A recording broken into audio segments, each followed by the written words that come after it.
Asher, sino-sino itong mga presidentiables at mga katandem nila na nagpahayag na ng pagkatalo sa eleksyon?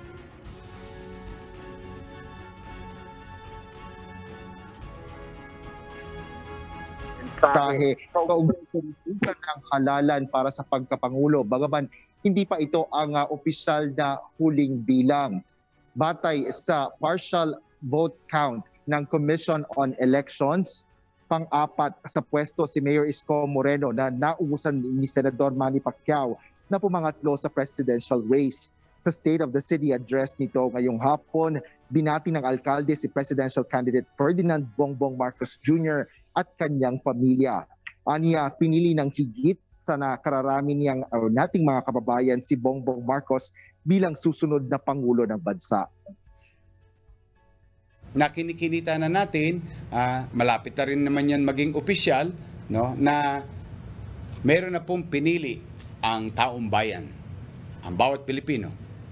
Sa kasalukuyan po ay nais kong batiin si dating Senador Ferdinand Marcos sa kanyang pangunguna at patuloy na pangunguna, and I hope it can be official soon at matapos na at mapapanatag na ang lahat.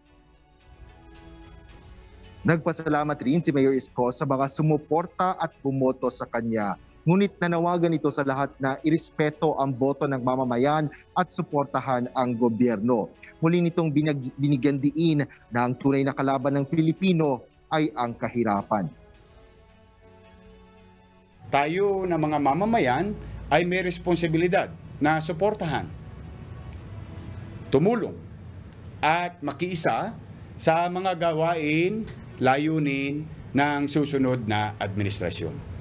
Huwag tayo, ako'y nananawagan, huwag tayo makikibahagi sa anumang gulo, anumang alingas-ngas, o anumang hindi pagkakasunduan. We have to give chance to the new leadership.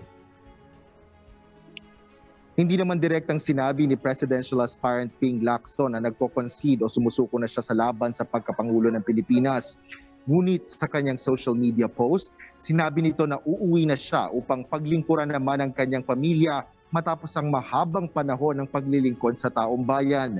Sa isang tweet, sinabi ni Senador Lacson na ang ma-enjoy ang katahimikan at kapayapaan ang kanyang greatest reward. Si Lacson ay kasalukuyang nasa ika-5 posisyon sa presidential race sa partial unofficial tally ng COMELEC. Samantala, hayagan namang nag-concede o tinanggap ni Vice Presidential candidate Senator Tito Sotto III ang pagkatalo sa vice presidential race. Sa isang statement na inilabas ng senador, sinabi nito na tinatanggap nito ang naging desisyon ng publiko sa kabila ng paglalatag ng kanyang kampo ng alternatibo at mas maayos na sistema. Gayunman, masaya siya na hindi bumigay sa mga political pressure, bagkus ay nanindigan sa kanyang mga prinsipyo hanggang sa huli. Binati rin ito ang magiging susunod na Pangulo at pangalawang Pangulo ng bansa. Tinanggap na rin ni Cal Yodi ang kanyang bigong makamit ang pagkapangulo ngayong halalan kung saan pumangwalo siya sa pwesto. Aniya, wala siyang magagawa kung higit na piliin ng mga tao ang ibang kandidato. Tanggap ko na yung pagkatalo dahil napakalayo naman eh. Siguro kung ako'y number 2, number 3, baka hindi ako magkukonsid. Kasi ang dami mga questionable proseso ng sa eleksyon. Kaya lang eh, siyempre pangwalo ako eh.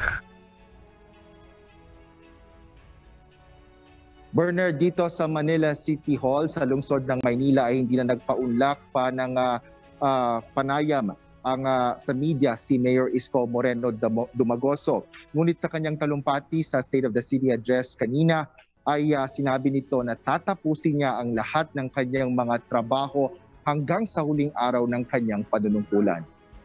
Bernard. Maraming salamat, Asher Cadapan Jr.